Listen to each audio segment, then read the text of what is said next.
Hello అండి. Welcome to నవలా హృదయం. వసంత శిశిరం వసంత శిశిరం స్పృహలోకి వచ్చిన శిశిర కిషోర్ ద్వారా పూర్తి విషయం తెలుసుకుంటుంది. సౌమ్యను ట్రాక్ చేయడానికి ఎటువంటి అవకాశం లేదు అని ఉమ విసుక్కోగా క్షణం పాటు ఆలోచించిన శిశిర బుర్రకు ఒక ఆలోచన తళుక్కున మెరిసింది. మీరెందుకు నిషాను ట్రాక్ చేయకూడదన్నయ్యా అని శిశిర ఇచ్చిన సలహాతో మెరిసే కళ్ళతో ముఖముఖాలు చూసుకున్నారు కిషోర్ ఉమలు. Super idea sister. సౌమ్యను పూర్తిగా నాశనం చేయడానికి నిషాకు ఇదే మంచి అవకాశం. కాబట్టి తప్పకుండా సౌమ్యతోనే ఉండి ఉంటుంది. ఇంత చిన్న లాజిక్ నా బుర్రకు తట్టలేదు సుమా అంటూ ఎవరికో ఫోన్ కలిపాడు కిషోర్. పీత బుర్రకు ఐడియాలెందుకు తడతాయి? వెటకారంగా అన్న ఉమవంక ఉక్రోషంగా చూసి నీ సంగతి వచ్చి చెప్తా అంటూ బయటకు వెళ్ళిపోయాడు. శిశిర వారిని చూసి ముసిముసిగా నవ్వుకుంది. ఆ వెంటే ఉమ చెయ్యి పట్టుకుని, థ్యాంక్స్ ఉమా, నువ్వు కానీ డివైస్తో ట్రాక్ చేయకపోయి ఉంటే నేనేమయ్యేదాన్నో. అలాగే సారీ, ఇంకెప్పుడు నువ్వు చెప్పిన మాట వినకుండా ఉండను అని చెప్పగా అప్పటి వరకు నవ్వుతున్న ఉమ ముఖంలో భావాలు మారిపోయాయి. ముఖం తిప్పుకొని, పోవే, నీ ఇష్టం వచ్చింది చెయ్యి, నువ్వేమైపోతే నాకేంటి, నా మాట వినేవాళ్లకైతే చెప్పినా అర్థముంటుంది విసుక్కొని కిటికీ దగ్గరకు వెళ్లి బయటకు చూస్తూ నిలబడింది. ఉమకు తనపై కోపం వచ్చిందని అర్థమైన శిశిర బుజ్జగించాలని దగ్గరకు వెళ్లి ఉమ భుజం పట్టుకుని తన వైపు తిప్పుకుంది. ఉమ కళ్ళ వెంట కన్నీళ్లు చూసి కంగారుగా ఏమైందని సైగ చేసినంతలో శిశిరను గట్టిగా హత్తుకుంది ఉమ. చిన్నపిల్లలా వెక్కిళ్లు పెట్టి ఏడుస్తూ, ఎంత భయం వేసిందో తెలుసా నాకు. ఆ చెత్తమొహంది మంచిది కాదని తెలిసి కూడా చెబుతున్నా వినకుండా వెళ్ళావు. ఎంత పెద్ద ప్రమాదంలో ఇరుక్కున్నావో. సైకో గ్యాంగ్ చేతిలో చిక్కడం అంటే చిన్న విషయమా? అరవింద్ గారు చెప్పినప్పుడు వాళ్ళ స్టైల్ ఆఫ్ కిల్లింగ్ గురించి తెలిసింది. నీకలా జరిగితే అన్న ఊహకే నా ప్రాణం పోయినట్లు అయింది. చావుతో చెలగాటం అంటే నీకు సరదాగా అనిపిస్తోందా? ఎందుకే వెళ్ళావు అని అడిగింది. తన విషయంగా ఉమ ఎంత కంగారు పడిందో, ఎంత మనోవేదనకు గురైందో గ్రహించిన శిశిర ఉమను హత్తుకొని ఉండిపోగా 10 నిమిషాలకు గాని ఉమ ఏడుపు కంట్రోల్లోకి రాలేదు. చేతిలో చెయ్యి వేసి, ఒట్టు, ఇంకెప్పుడూ ఇలా చెయ్యను. ఆఖరిసారి తనని కలిసి తన దారికి అడ్డురానని చెప్పాలని అనుకున్నాను. కానీ తను ఇలాంటి పని చేస్తుందని ఊహించలేదు. ఇంతకన్నా సర్ప్రైజ్ ఏంటంటే నిశాంత్ కూడా ఒక సైకో అని తెలియడం. అస్సలు నమ్మలేకపోయాను తెలుసా అంటూ తాను ఎదుర్కొన్న పరిస్థితులను పూసగుచ్చినట్లు వివరించింది శిశిర. అదృష్టం బాగుండి సమయానికి వసంత్ గారు నిన్ను కనిపెట్టడానికి వచ్చారు. ట్రాకర్ నీ నుండి వేరయ్యాక నేను నిన్ను కనిపెట్టగలనా అనిపించింది. అప్పటి వరకు కూల్గా నీకోసం వెతికిస్తున్న మనిషి నీ బ్రేస్లెట్ దొరికిన మరుక్షణమే అస్సలు నిలబడలేకపోయారంటే నమ్ము. డ్రోన్స్ కన్నా ముందు ఆయనే నిన్ను వెతుక్కుంటూ వచ్చారు. నువ్వు ఆయన విషయంగా ఇంకొకసారి ఆలోచిస్తే మంచిదని నా అభిప్రాయం అని చెప్పుకొచ్చింది ఉమ. అందుకు శిశిర ముఖం వాడిపోగా వెంటనే ఆ గదిలో అడుగుపెట్టిన కిషోర్, అబ్బా, ఇవాళ ఎంత మంచి రోజు. నీ నోటి నుండి ఇంత మంచి మాటొచ్చింది. తప్పకుండా ఈ రోజును నేను గుర్తుపెట్టుకోవాల్సిందే ఉమను ఉద్దేశించి అనగా పళ్ళు కొరికింది ఆమె.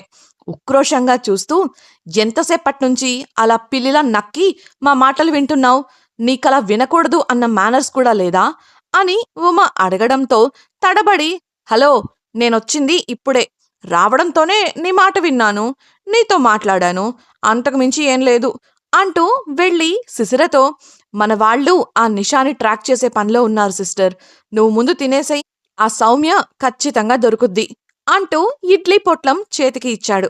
తను ఏడవటం అతడు చూడలేదు అని ఊరటగా ఉన్న ఉమ మనసులో మాత్రం, దొంగ సచ్చినోడు, నాక్కూడా తీసుకురావచ్చుగా, ఉదయం ఎప్పుడో తిన్నాను, ఆకలేస్తోంది అనుకుంటూ కడుపు పట్టుకోగా, ఓయ్ పోలేరమ్మా, తిట్టుకుంది చాలుగాని నువ్వు కూడా మెక్కు అంటూ కోట్ నుంచి మరో పొట్లం తీసి ఆమె ఒడిలో వేశాడు. అది అందుకుంటూనే, భోజనం విసిరేస్తున్నావు, నేనేమన్నా అడుక్కునేదాన్నా? కోపంగా లేచిన ఉమను, ఓహో, నీతో అన్నింటికీ సమస్యనే. భోజనం ఇవ్వకపోతే తిట్టుకుంటావు, ఇస్తే ఇలా చేస్తున్నావు. అడిగిన కిషోర్ మీదకు ఒంటికాలి మీదకు వెళ్ళింది ఉమ. వారి వాదనకు ముసిముసిగా నవ్వుకుంటూ కూర్చొని ఉమతో కలిసి భోజనం చేసింది సుశీర.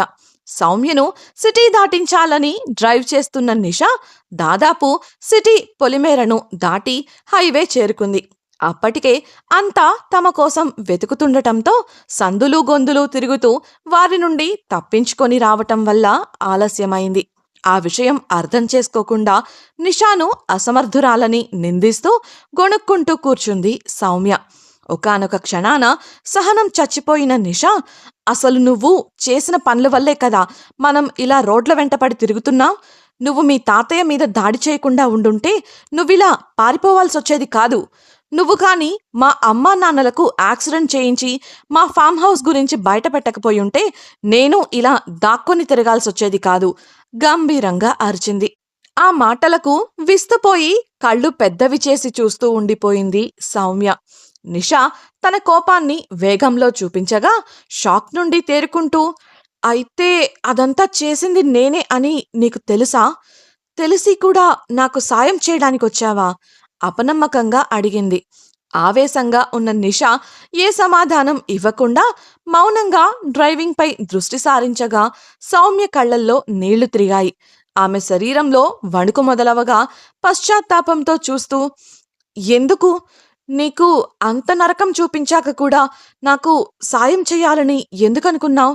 మీ అమ్మా నాన్నలను చంపించడానికి ప్రయత్నించానని తెలిసి కూడా నన్నేమీ అనడం లేదే అని అడిగి ఆమెకు ఏదో తట్టి ముఖంలో భావాలు మార్చేస్తూ, ఓ, నేను వర్మ కుటుంబం వారసురాలిని అనే కదా ఇలా చేస్తున్నావు?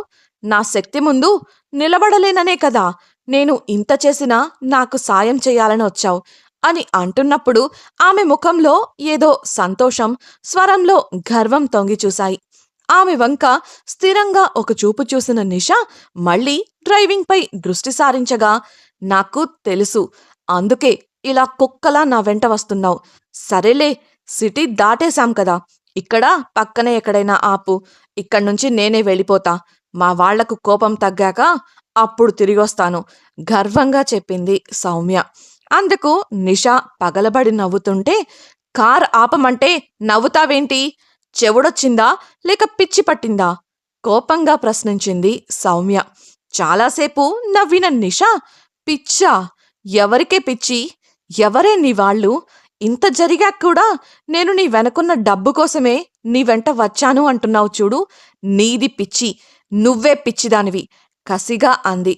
ఏయ్, మర్యాదగా మాట్లాడు, అసలు ముందు కారాపు కోపంగా అన్న సౌమ్యను కసిగా చూస్తూ, మర్యాద నీకా? థూ, నీ బ్రతుకు అంటూ కిటికీలోంచి బయటకు ఉమ్మేసింది నిషా. నిషా చేసిన ఆ చర్య సౌమ్యలో ఆవేశాన్ని పెంచింది.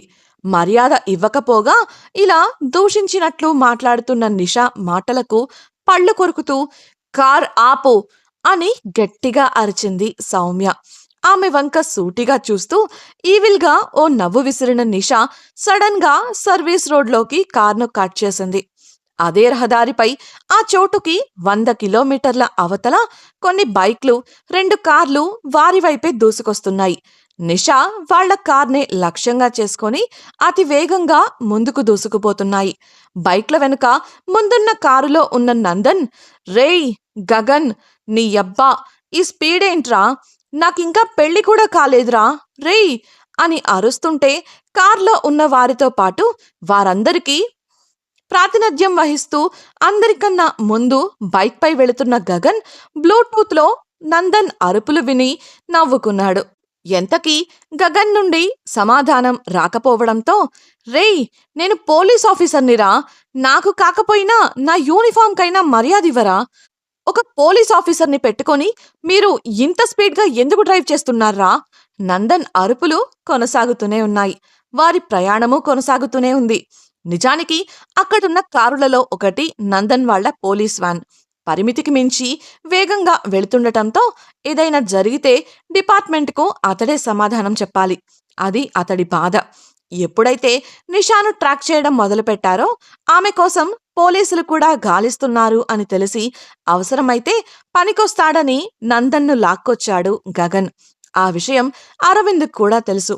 గగన్ బైక్కి ఫిట్ చేసిన ట్యాబ్లో నిషా సౌమ్యలు వెళుతున్న కార్ యొక్క ఆచూకీ మ్యాప్ ఉండగా దాన్ని అనుసరిస్తూ కొద్దిసేపట్లోనే నిషా కట్ చేసిన అడ్డరోడ్లోకి ప్రవేశించారు వారు.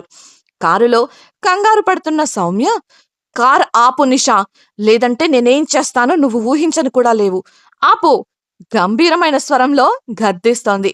తన పాటికి తాను డ్రైవ్ చేస్తూనే ఉంది నిషా. నీకే చెప్పేది, ఎక్కడికి తీసుకువెళ్తున్నావు నన్ను? నేను తలుచుకుంటే నిన్ను ఈ క్షణమే నాశనం చేయగలను, బెదిరించాలని చూసింది సౌమ్య. ఆ మాటకు పగలబడి నవ్వుతూ, నిజంగానా? ఏది అయితే చెయ్యి చూద్దాం అని నిషా రెచ్చగొట్టడంతో, చెప్తా నీ సంగతి, పళ్ళు కొరికి ఫోన్ కోసం తన బ్యాగ్ తెరిచిన సౌమ్య గతుక్కుమంది. అప్పటికి గాని తాను ఫోనును ఇంట్లోనే వదిలేసి వచ్చానన్న విషయం గుర్తుకు రాలేదు. తాను చేసిన వెధవ పని గుర్తొచ్చి తల పట్టుకుంది. ఏంటి, ఫోన్ కావాలా? ఇదిగో నా ఫోన్ తీసుకో అంటూ ప్యాంటు జేబు నుండి ఫోన్ తీసి సౌమ్యకు అందించింది నిషా. సౌమ్య కొరకొరా చూస్తుంటే, ఏంటి అలా చూస్తున్నావు, ఫోన్ చెయ్యి మరి అన్నట్లు చెప్పడం మర్చిపోయా. పాస్వర్డ్ నెంబర్ 1, అదే 0001. ఎంతైనా నేను నా బెస్ట్ని కదా, నవ్వుతూనే సౌమ్యను రెచ్చగొట్టడానికి అంది నిషా. అసలే ఇప్పుడు తను వర్మ కుటుంబం పవర్ని ఉపయోగించుకోలేకపోవడంతో తిక్కలో ఉన్న సౌమ్యకు నెంబర్ 1 అన్న పదం విని మరింత కోపం వచ్చింది. నెంబర్ 1ని నేను మాత్రమే, నువ్వు ఎప్పటికీ ది బెస్ట్వి కాలేవు, నువ్వు నా కాలి క్రింది చెప్పువి మాత్రమే, నిన్నిప్పుడు ఏం చేస్తానో చూడు అంటూ నిషాను కొట్టేందుకు వెళ్ళింది. ఒక చేత్తో కారు స్టీరింగ్ను కంట్రోల్ చేస్తూనే మరో చేత్తో సౌమ్యతో దెబ్బలాడుతోంది నిషా. కోపంలో తాను ఏం మాట్లాడుతుందో కూడా గమనించుకోకుండా, నువ్వు ఒక చెత్తవి, నిన్ను నేను ఎప్పుడో దూరంగా పడేసుండాల్సింది, నాకే ఎదురు చెప్తావా? నేనెవరో మర్చిపోయావా? లేక నేను ఏం చెయ్యగలనో మర్చిపోయావా? దెబ్బలాడుతూ అడుగుతున్న సౌమ్యను కంట్రోల్ చేస్తూనే, తెలుసు, అన్నీ తెలుసు, మా అమ్మ ఎవరో తెలుసు, మా నాన్న ఎవరో తెలుసు, స్వచ్ఛంగా ప్రేమించి పెళ్లి చేసుకొని వారు నన్ను కన్నారని తెలుసు, మరి నీ సంగతేంటి అని ప్రశ్నించింది నిషా. అందుకు సౌమ్య గతుక్కుమంటూ వెనక్కు తగ్గింది. అసలు ఆ విషయం నిషాకి ఎలా తెలుసు? అర్థం కాక అయోమయంగా చూసింది. కారు వేగంలో మాత్రం ఎటువంటి మార్పు లేదు. సౌమ్యను చూసి గర్వంగా తనలో తానే నవ్వుకుంది నిషా. ఆపై, మా అమ్మ ఒక సామాన్య తరగతికి చెందిన అమ్మాయని నన్ను ఎంతమంది లో క్లాస్ అన్నారో నాకు తెలుసు, మరి త్వరలో నీ గుట్టు రట్టు కాబోతోంది కదా, అప్పుడు నీ సంగతేంటి?